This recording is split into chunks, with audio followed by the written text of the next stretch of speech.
পশ্চিমবঙ্গ সহ গোটা দেশের চোখ এখন সুপ্রিম কোর্টের দিকে। রাজ্যের ওবিসি সংরক্ষণ মামলা এক নতুন মোড়ে পৌঁছেছে। এই পরিস্থিতিতে ওবিসি মামলার শুনানি কবে তা জানিয়ে দিল দেশের শীর্ষ আদালত।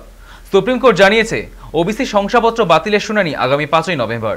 মঙ্গলবার রাজ্যের আইনজীবী কপিল সিব্বল মামলাটি চলতি সপ্তাহে শুনানির জন্য প্রধান বিচারপতি বি.আর. গাভাইয়ের দৃষ্টি আকর্ষণ করেন। সেই সময় প্রধান বিচারপতি জানান, নভেম্বরের 5 তারিখ মামলাটির শুনানি হবে। উল্লেখযোগ্য 2024 সালের 22 মে ওবিসি নিয়ে প্রথম রায় দিয়েছিল কলকাতা হাইকোর্ট। পরে বলা হয়েছিল 2010 সালের পরে রাজ্যের তালিকায় যত ওবিসি সম্প্রদায় যুক্ত হয়েছে তা বাতিল। সেই রায়ে স্থগিতাদেশ চেয়ে সুপ্রিম কোর্টের দ্বারস্থ হয়েছিল রাজ্য সরকার। সেই মামলার শুনানি চলছে দেশের সর্বোচ্চ আদালতে। सालों में ये पहला मौका थी। 1 जुलाई से सुप्रीम कोर्ट का नया रोस्टर भी लागू हो गया है।